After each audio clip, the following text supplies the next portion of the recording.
বরানগরের দিকে নজর রাখি। বরানগরে ভোটের প্রচারে বিজেপি প্রার্থী সজল ঘোষ। 1 জুন বরানগর বিধানসভায় উপনির্বাচন রয়েছে। মাইকিং করে তাই পাড়ায় পাড়ায় প্রচারে সজল ঘোষ। চলতে চলতে সজলের সঙ্গে কথা বললেন রিপাবলিক বাংলার প্রতিনিধি। কি বলেছেন দেখব। বরানগর বিধানসভা উপনির্বাচনে ইতিমধ্যেই বিজেপির প্রার্থী সজল ঘোষ তিনি কিন্তু প্রচারে বেরিয়ে পড়েছেন।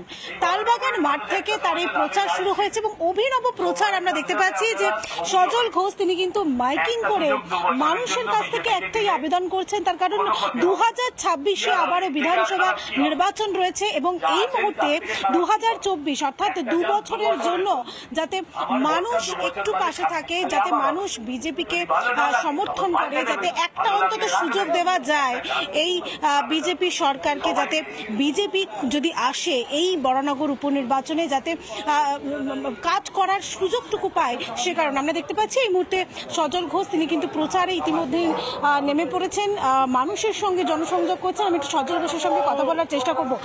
মানুষ এই আপনি বলছেন একটা অভিনব প্রচার, কারণ মাইকিং করে প্রচার আমি খুব কমই দেখেছি বিভিন্ন জায়গায়। তারা আমি তো সেলিব্রিটি নয় যে গাড়িতে উঠে গাড়ির ছাদ খুলে যাবে, ছাদ দিয়ে হাত নাড়বো আর লাভ ইউ বরানগর বলে চলে যাব, এটা তো হয় না। আর আমি এটাও বলবো না যে আমায় দিদি পাঠিয়েছে, আমি কি বলছি আমায় মোদি পাঠিয়েছে। আরে ভাই, কাজ তো আমি করব, যে টিকিট দেওয়ার সে টিকিট দিয়েছে। কাজ তো মোদি করবে না, দিদিও করবে না। কাজ করলে আমি করব বা আমার বিরোধী দলের প্রার্থী যিনি আছেন তিনি করবেন। তো এইসব তারা শুধু বলছে দিদি পাঠিয়েছে, দিদি পাঠিয়েছে, মানে দিদির নামে নিজেকে বিক্রি করে দিচ্ছে। এভাবে হয় না। মানুষ কি বলছে? মানুষ তো প্রচুর অভাব অভিযোগ করছে, শুনতে পাচ্ছি। বিশেষ বিরাট অভাব কিছু নেই, একটু জল চায়, একটু রাস্তা চায়, একটু জমা জল যাতে পরিষ্কার হয় সেটুকু চায়। এদের থেকে কেউ চাকরি চায় না, এদের থেকে কেউ চাকরি চায় না, এদের থেকে কিছু চাকরি কেন চায় না? চাকরি চলে যাওয়া আটকাক এটা চায় যে বাবা যেটুকু আছে সেটুকু খাস না। পুরো বরানগরে কোথাও জল নেই, অর্ধেক জায়গায়। এখানে অর্ধেক জায়গায় জল কিনে খেতে হয়। এবং সবচেয়ে মজার বিষয় হচ্ছে জলটা যারা বেচে তারাও হচ্ছে সব তৃণমূলের নেতারা। তারা আন্ডারগ্রাউন্ড ওয়াটার বোরিং করে জল তুলে বিক্রি করে দিচ্ছে। এটা আমাদের ইকোলজিক্যাল ডিসব্যালেন্স হচ্ছে, মাটির তলার জল কমে যাচ্ছে। হ্যাঁ, এই যে বিরাট সমস্যা, এই সমস্যা 2 বছরে মেটানো সম্ভব নয়, কিন্তু আমি লড়াইটা শুরু করব।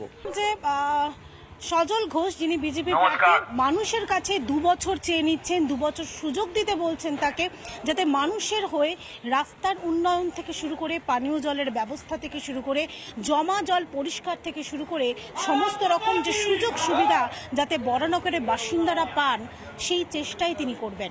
ক্যামেরায় আলী হোসেনের সঙ্গে তৈরি করা রিপোর্ট, রিপাবলিক বাংলা, কলকাতা।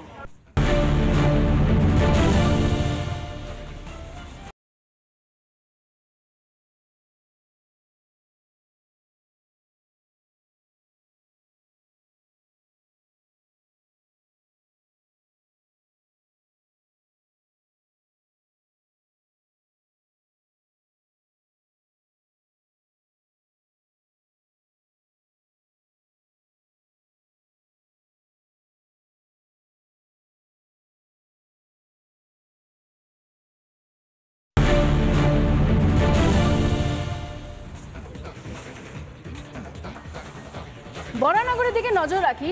বরানগরে ভোটের প্রচারে বিজেপি প্রার্থী সজল ঘোষ। 1 জুন বরানগর বিধানসভায় উপনির্বাচন রয়েছে।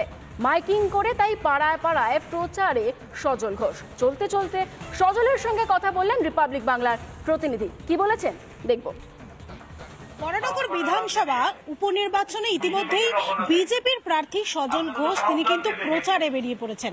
তালবাগান মাঠ থেকে তার এই প্রচার শুরু হয়েছে এবং অভিনব প্রচার আমরা দেখতে পাচ্ছি যে সজল ঘোষ তিনি কিন্তু মাইকিং করে মানুষের কাছ থেকে একটাই আবেদন করছেন, তার কারণ 2026-এ আবারও বিধানসভা নির্বাচন রয়েছে এবং এই মুহূর্তে 2024 অর্থাৎ 2 বছরের জন্য যাতে মানুষ একটু পাশে থাকে, যাতে মানুষ বিজেপিকে সমর্থন করে, করে যাতে একটা অন্তত সুযোগ দেওয়া যায় এই বিজেপি সরকারকে, যাতে বিজেপি যদি আসে এই বরানগর উপনির্বাচনে যাতে কাজ করার সুযোগটুকু পায়, সে কারণে আমরা দেখতে পাচ্ছি এই মুহূর্তে সজল ঘোষ তিনি কিন্তু প্রচারে ইতিমধ্যেই নেমে পড়েছেন, মানুষের সঙ্গে জনসংযোগ করছেন। আমি একটু সজল ঘোষের সঙ্গে কথা বলার চেষ্টা করব। মানুষ এই আপনি বলছেন একটা অভিনব প্রচার, কারণ মাইকিং করে প্রচার আমি খুব কমই দেখেছি বিভিন্ন জায়গায়। তারা আমি তো সেলিব্রিটি নয় যে গাড়িতে উঠে গাড়ির ছাদ খুলে যাবে, ছাদ দিয়ে হাত নাড়বো, আই লাভ ইউ বরানগর বলে চলে যাব। এটা তো হয় না। আর আমি এটাও বলবো না যে আমায় দিদি পাঠিয়েছে, আমি কি বলছি আমায় মোদি পাঠিয়েছে। আরে ভাই, কাজ তো আমি করব, যে টিকিট দেওয়ার সে টিকিট দিয়েছে। কাজ তো মোদি করবে না, দিদিও করবে না। কাজ করলে আমি করব বা আমার বিরোধী দলের প্রার্থী যিনি আছেন তিনি করবেন। তো এইসব তারা শুধু বলছে দিদি পাঠিয়েছে, দিদি পাঠিয়েছে, মানে দিদির নামে নিজেকে বিক্রি করে দিচ্ছে। এভাবে হয় না। মানুষ কি বলছে? মানুষ তো প্রচুর অভাব অভিযোগ করছে, শুনতে পাচ্ছি। বিশেষ বিরাট অভাব কিছু নেই। একটু জল চায়, একটু রাস্তা চায়, একটু জমা জল যাতে পরিষ্কার হয় সেটুকু চায়।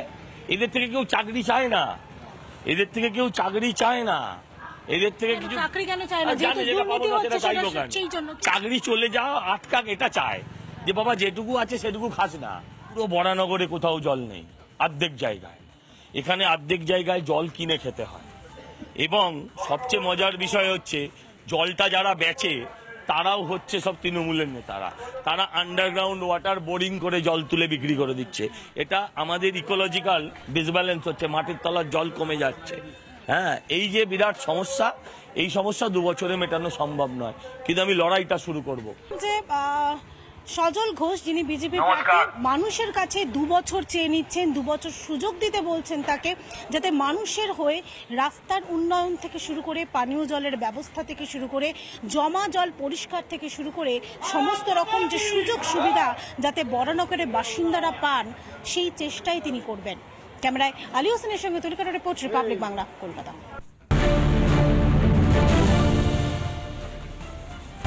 আর এই মুহূর্তে আরো একটি ব্রেকিং নিউজ দেব। বুধবার সকালে মেজাজ হারালেন দিলীপ ঘোষ। প্রচারের মাঝেই চা চক্রে গিয়ে মেজাজ হারান বর্ধমান দুর্গাপুরের বিজেপি প্রার্থী দিলীপ ঘোষ। বারবার একই জায়গায় প্রচার করানো হচ্ছে, অভিযোগ করছেন দিলীপ ঘোষ। আর অন্যদিকে চা চক্রে দলীয় কর্মীদের না আসা নিয়েও এক রাশ ক্ষোভ উগড়ে দিয়েছেন বর্ধমান দুর্গাপুরের বিজেপি প্রার্থী। যারা শিডিউল তৈরি করছে এখানে না বলে ফোন করে যাচ্ছে কি বলে না।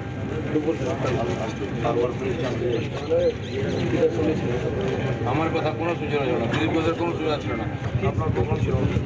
দিলীপ ঘোষ জীবনে মিস করে না, আর বিফোর টাইম যায়। আমি প্রিভিয়াস প্রোগ্রাম করছি, সেই জন্য সময় কম আছে, তো ম্যাক্সিমাম জায়গা আমি কভার করতে চাইছি, দেখলাম যে একই জায়গায় নিয়ে সেখানে আমি ঘুরে গেছি। ওদের মাথা চলছে না, প্রেশার নিতে পারছে না। চলো চলো চলো চলো চলো, নয় কে করছে বুঝতে পারছি না, আজকে ওটা আমি ক্যারি করছি।